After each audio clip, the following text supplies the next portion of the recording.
Ya, sudah biasa dihadapkan pada situasi kenaikan harga bahan pokok. Lantas apa yang perlu dievaluasi dari upaya menjaga stabilitas harga pangan? Kita berdialog malam ini dengan Research Associate Core Indonesia dan Guru Besar IPB, Dwi Andreas. Selamat malam, Pak Dwi.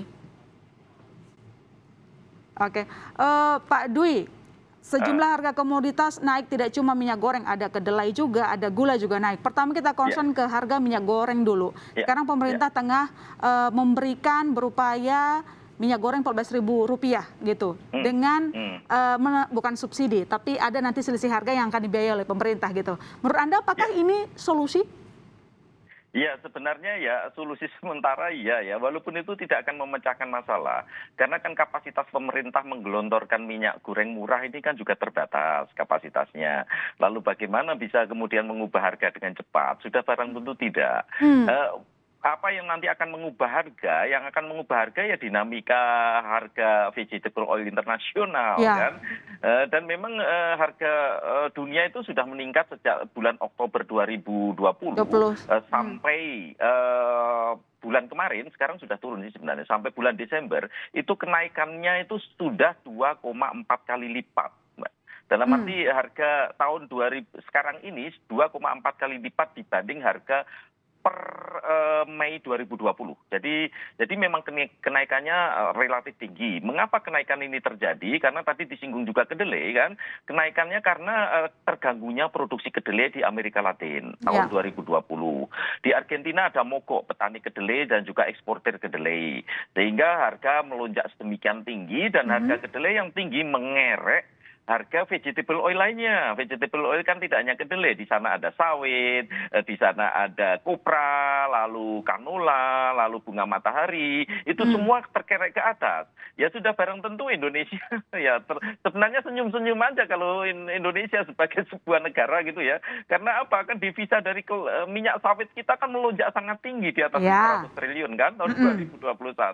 Nah, sebenarnya inilah yang perlu saya kira, dan ini yang bisa melakukan pemerintah, sehingga oke lah para pengusaha kelapa sawit ini menikmati keuntungan yang amat sangat besar, ya bagaimana keuntungan yang amat sangat besar tersebut disisihkan juga untuk konsumen domestik kan di sini.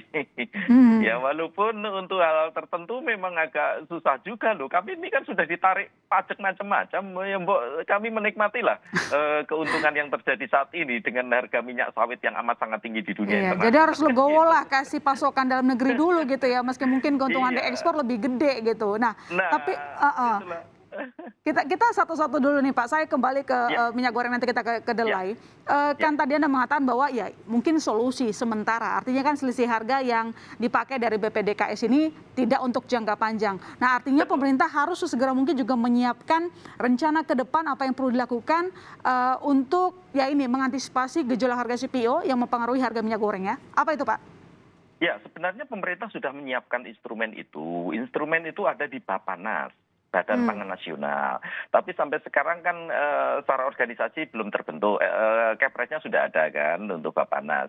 Karena di Bappenas di sana ada 9 bahan pangan pokok yang nanti diatur kan. Dalam arti Bappenas akan memiliki kekuatan besar untuk sana. Seperti Bulog kan bisa ditugaskan untuk menjaga harga dengan memiliki stok minyak goreng pemerintah, cadangan minyak goreng pemerintah yang cukup besar, sehingga ketika itu dimasukkan ke pasar, itu pasar bisa berubah. Kalau yang sekarang ini kan amat sangat kecil, dengan dalam arti yang digelontorkan ke pasar amat sangat kecil, ya istilah Jawanya kan yang nguyai segoro gitu, tidak akan berdampak apapun. Sehingga nanti kita tunggu saja bagaimana pergerakan vegetable oil di level internasional. Kalau pergerakan vegetable oil di level internasional turun, ya saya pastikan turun. Dan ini saya pastikan akan turun, bulan depan sudah mulai turun. Bulan depan sudah mulai turun, tapi kan mungkin realisasi menyesuaikan harga di pasar nggak seinstan itu kan Pak Dwi? Betul. Dalam arti apakah harga internasional itu dengan cepat tertransformasi ke harga domestik, ya ini ya barangkali masih belum secepat itu. Tapi bisa saya pastikan sekitar bulan depan itu perlahan-lahan akan sudah mulai turun. Perlahan akan turun. Ya, ya, dan ini nanti terkait dengan kedelai juga. Kalau Oke, baik. nanti pertanyaan dengan kedelai Eh, ya. tapi gini Pak Dwi, tadi kan kita udah Ya, ngomongin kedelai, sudah ngomongin minyak ah, goreng. Yang kita tahu kan juga ada mm, telur juga naik dan sejumlah komoditas yang kita berkaca setiap mm, tahun pasti kita hadapin itu. iya, iya, Menurut iya, Pak Dwi, pengamatan Anda sudah lama mengamati soal sektor pertanian gitu. iya, iya, Apa yang perlu kita evaluasi dari tata niaganya kita supaya gini, kalau yang namanya naik memang kalau ngikutin pasar kan sesuai permintaan gitu ya, jadi harga iya, ngikutin. Tapi kan masuknya di ah, sini jangan sampai fluktuasinya itu bikin kaget kadang, bikin kaget petani, bikin kaget konsumen. iya. Itu kan yang terjadi selama ini Pak Dwi.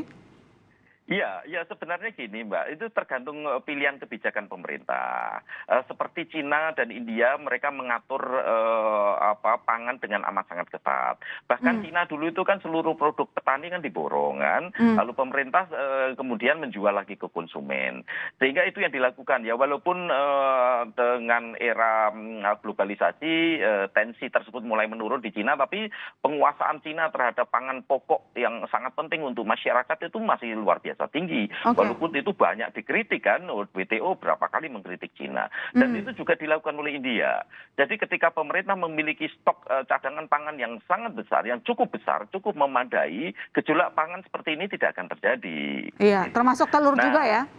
iya, telur telur kan sebenarnya sudah free, betul-betul pasar bebas, Mbak ya. Iya, Dan telur ini ya apalagi ya sekarang integrator yang berperan sangat besar di iya, telur itu. oke. Pemerintah peranannya amat sangat kecil sehingga akhirnya tergantung fluktuasi dan telur nanti juga akan turun kan. Fluktuasinya saya apal betul lah kalau telur itu kan.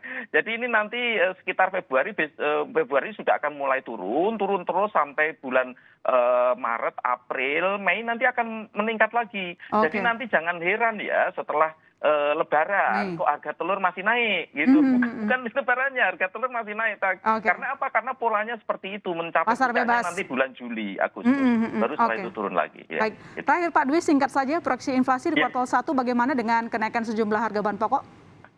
Kalau kuartal 1 dibanding kuartal 4 kemungkinan akan turun Hmm, kan. Jadi inflasinya akan turun. Karena apa? Tren penurunan harga ini sudah terjadi di beberapa komoditas. oke. Kecuali beras, ya beras kemungkinan akan naik sampai sekitar bulan Februari, Mhm, lalu nanti Maret, April mulai turun. Jadi tapi secara total inflasi pangan akan turun. Ya mmm. sebenarnya itu tidak diharapkan petani. Dulu petani kami itu harga pangan itu naik sedikit lah dan Iya, dipertahankan iya, agak tinggi karena sekarang iya. ongkos produksi petani itu luar biasa tinggi, Benar, Mbak. benar. Pupuk juga Harga mahal Pak pupuk Dwi. sudah meningkat 2 kali lipat, lalu kemudian harga pestisida meningkat 2 kali lipat. Iya, iya. Bahkan harga tenaga kerja, sekarang biaya tenaga kerja meningkat, Pak. Meningkatnya Baik, cukup tajam. Jadi kasihan petani lah.